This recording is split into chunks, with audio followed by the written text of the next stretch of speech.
Assalamualaikum warahmatullahi wabarakatuh. Selamat siang. Waalaikumsalam warahmatullahi wabarakatuh. Selamat siang juga. Bagaimana kabar Anda pada siang hari ini?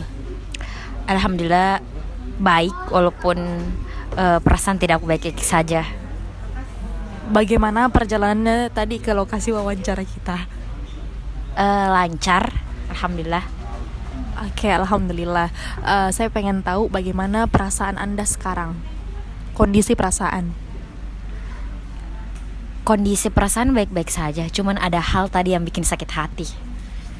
Oh, tapi semoga dengan kondisi seperti itu bisa memperlancar wawancara kita pada siang hari ini. Kalau untuk diwawancara saya bisa-bisa saja lancar, aman kok. Oke, baik. Sebelumnya perkenalkan, nama saya Desi Nurhaliza. Bisa Anda panggil saya Desi, merupakan mahasiswi dari Fakultas Psikologi Universitas Negeri Makassar angkatan 2023. Nah, yang akan menjadi interviewer atau pewawancara pada kesempatan kali ini. Silakan Anda memperkenalkan diri. Baik, perkenalkan nama saya Egidia, biasa dipanggil Egi. Saya merupakan mahasiswi dari universitas yang ada di Makassar. Nah, untuk durasi wawancara, data awal pada hari ini akan berlangsung selama kurang lebih 15 menit. Dan seluruh pernyataan yang Anda berikan akan dijaga kerahasiaannya, pure untuk digunakan dalam pemerolehan data awal penelitian ini. Nah, sebelum memulai wawancara, saya ingin meminta izin kepada Anda untuk mendokumentasikan wawancara kita berupa rekaman suara. Apakah Anda bersedia? Iya, bersedia. Berlama-lama, langsung saja kita masuk ke pertanyaan yang pertama. Bagaimana pengalaman Anda dalam menghadapi perasaan setelah putus cinta? Cukup sulit dan rumit karena fase saya gagal move on itu mungkin kurang lebih 2 tahun lamanya dari setelah saya putus, dan itu mempengaruhi kehidupan saya sehari-hari, kalau bisa dibilang mempengaruhi kondisi emosional saya dalam menjalani hidup, bahkan dalam berinteraksi sama orang seperti itu, karena yang dimana perasaan saya yang tidak baik-baik saja pastinya karena ditinggalkan sama orang yang disayang. Apalagi saya putus itu karena masih lagi cinta-cintanya sama cowok saya pada saat itu.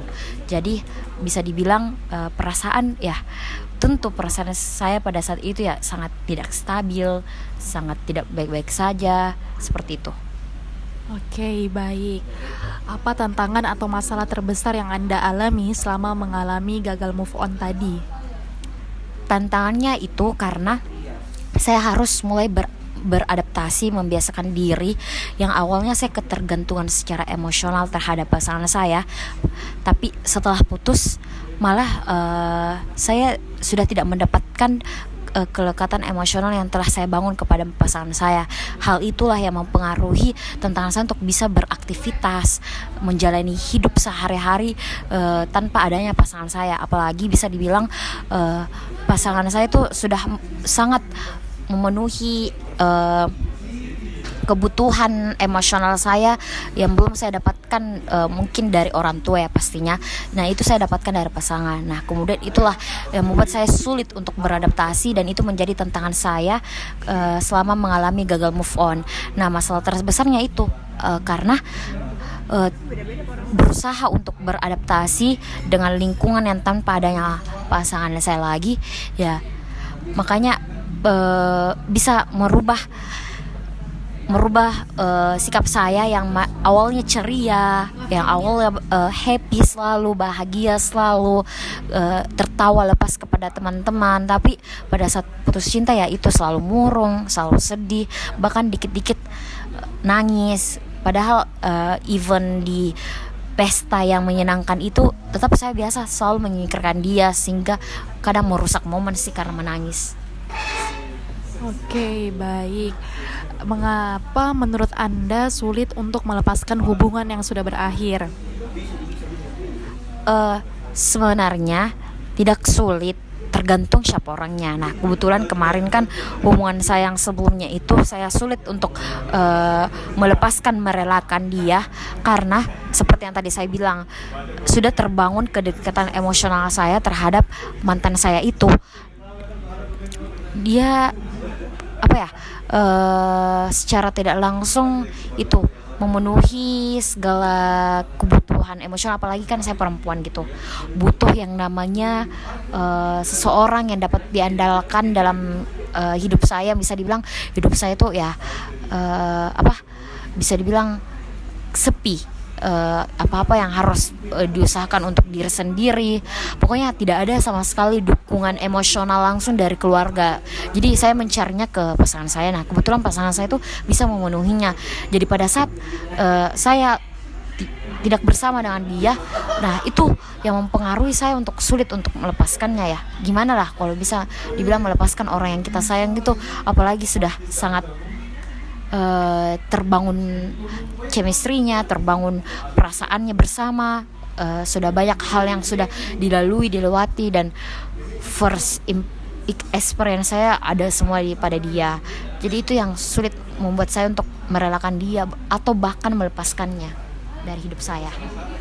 Oke, baik. Bagaimana pengalaman Anda dalam menjalani aktivitas sehari-hari seperti akademik atau hubungan dengan keluarga selama mengalami gagal move on yang sudah diceritakan tadi?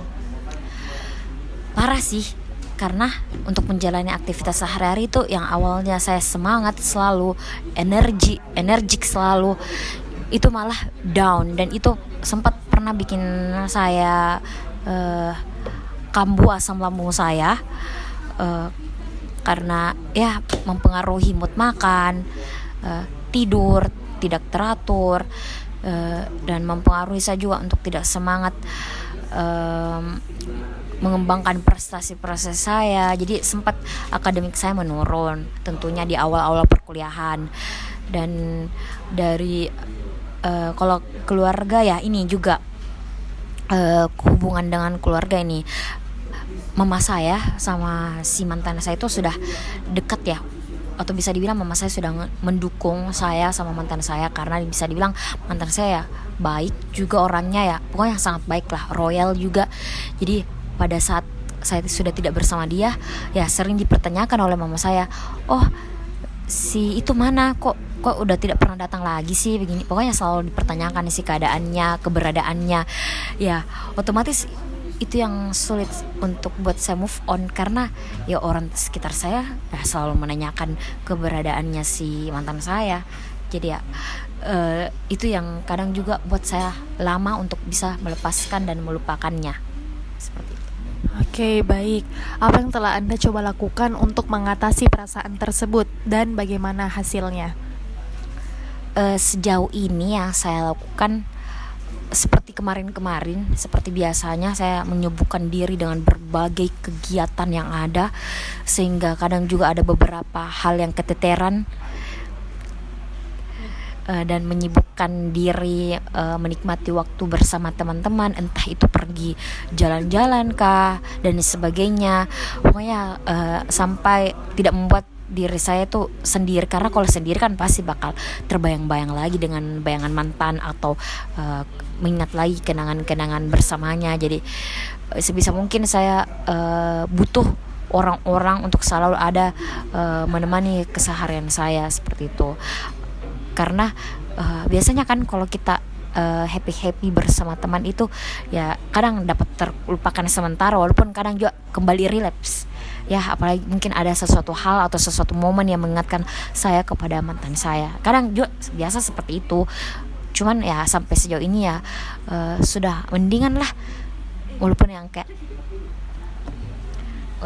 agak gamon ya, bisa bilang kayak kadang masih mengingat mantan, tapi ya tidak separah yang awal-awal. Apalagi kan ini sudah 2 tahun lah, 2 tahun, dan ya tidak sesering itu untuk menangis karena mengingat. Paling sedih sih kalau diingat gitu. Oke, baik. Saya ingin tahu kapan terakhir Anda putus, dan sampai kalau dihitung sampai sekarang itu sudah berapa lama? Silakan dipikir-pikir dulu, diingat-ingat dulu.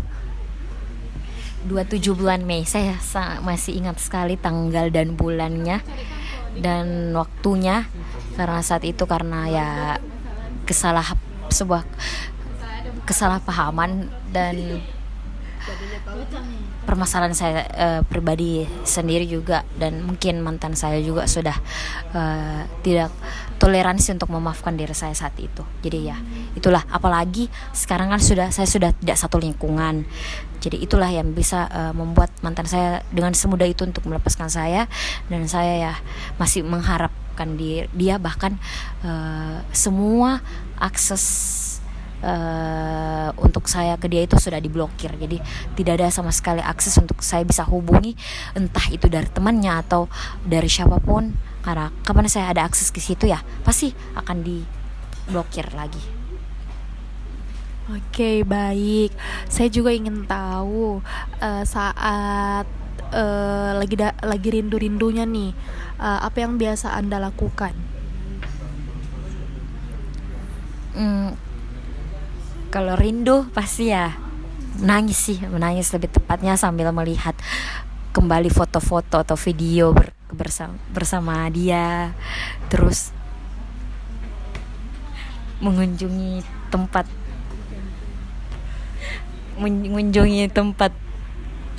yang pernah dipergi bersama, dan apalagi ya, oh ya ini juga hal kebodohan, kalau bisa dibilang bodoh sih, yang pernah saya lakukan terakhir kali itu di bulan Oktober. Saya dapat info Oktober 2024 kemarin. Iya, itu kemarin saya kan dapat, karena saya kangen banget, tapi tiba-tiba dapat info dari teman kalau misal si mantan saya ini ikut lomba taekwondo Unhas Cup kemarin. Saya cari jadwalnya kapan dia lomba, kapan dia ini, dan keesokan harinya saya langsung mendatangi Unhas, dari Alauddin ke Unhas jam 12 siang di terik panas matahari, dan bersama kakak tingkat saya. Nah, kakak tingkat saya ini alhamdulillahnya dia sangat menyupport kala itu untuk saya bicara untuk terakhir kalinya sama mantan saya saat itu.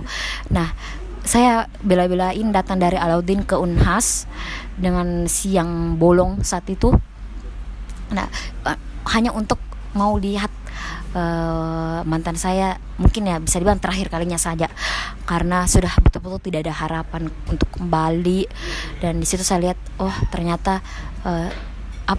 saya mau bilang tumbuh lebih baik lah, cari panggilanmu, dan semoga bisa tumbuh dari mencapai cita-cita apa yang telah dia bicarakan sebelumnya pada saya.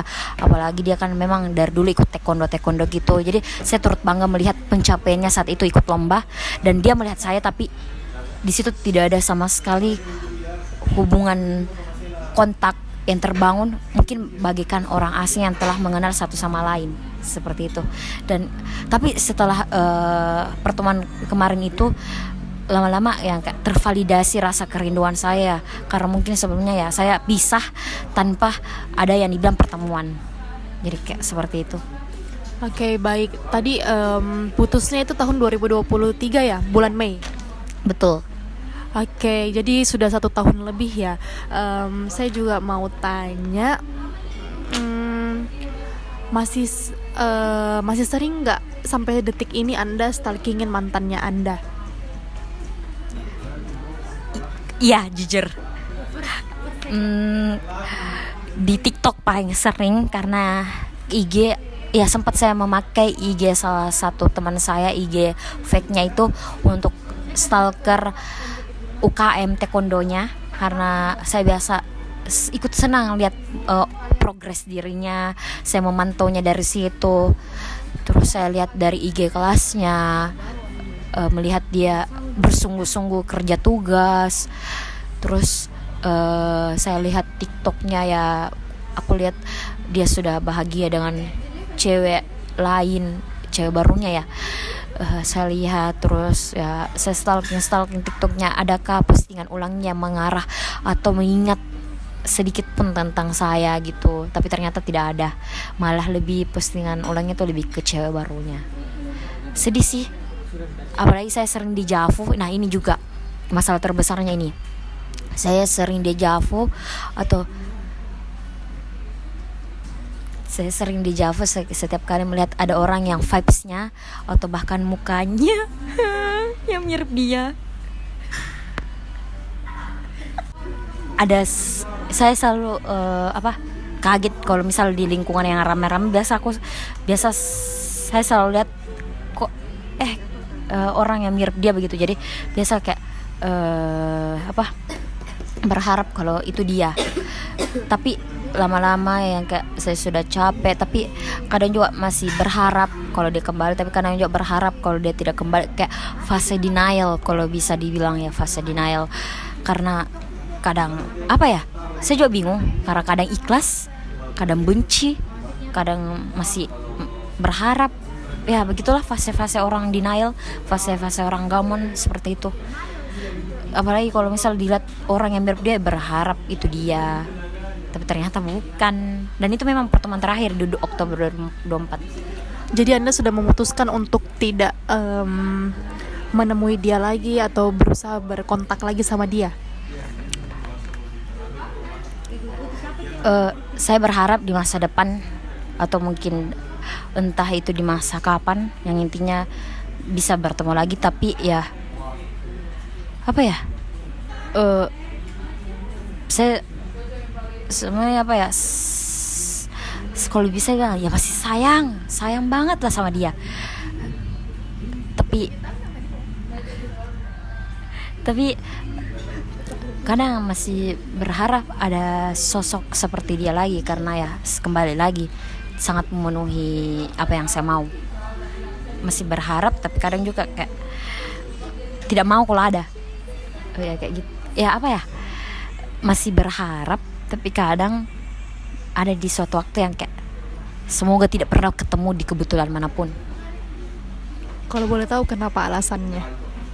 Alasannya tidak mau kebetulan manapun, ya karena itu merasa tertampar. Oh ya ini saya sempat chat terakhir. Saya chat dia di Telegram pada saat itu, dan dia, apalagi kan di Telegram itu kayaknya tidak diblokir saat itu, karena saya pakai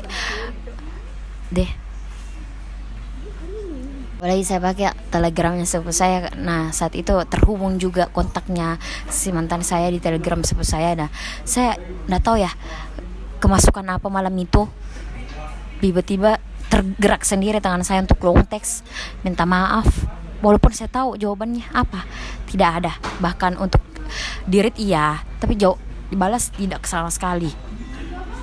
Pada saat itu dia kayaknya kondisinya di Toraja deh, lagi timnas taekwondo saat itu, ikut timnas taekwondo. Nah ternyata di situ dia sama ceweknya, dan hanya cuma balas chat saya. Ya mungkin itu suatu jawaban kalau misalnya sudah Mi Egi sampai sini Mi, kayak apa yang kau harap dari balasannya, sudah sebenci itu Mi sama kau. Ya itulah yang buat kayak kadang nggak mau dipertemukan di kebetulan manapun. Tapi ya masih berharap, ngerti kan? Jadi walaupun pengennya nggak mau ketemu lagi sama dia, tapi masih ada harapan sebenarnya, gitu. Betul. Kalau bisa bilang ya semoga dia jadi jodohku sih, karena suaminya Ebel. Oke, baik. Karena semua pertanyaan sudah dijawab, wawancara ini akan saya tutup. Apakah ada hal lain yang ingin Anda tambahkan sebelum kita akhiri wawancara pada siang hari ini? Aman, tidak ada. Oke, baik. Terima kasih sekali lagi atas keterbukaan informasi Anda serta telah meluangkan waktu Anda. Jika ada informasi yang kurang yang ingin kami ketahui, apakah kami boleh untuk menghubungi Anda lagi? Boleh, aman. Oke, terima kasih banyak. Saya tutup. Wassalamualaikum warahmatullahi wabarakatuh. Waalaikumsalam warahmatullahi wabarakatuh.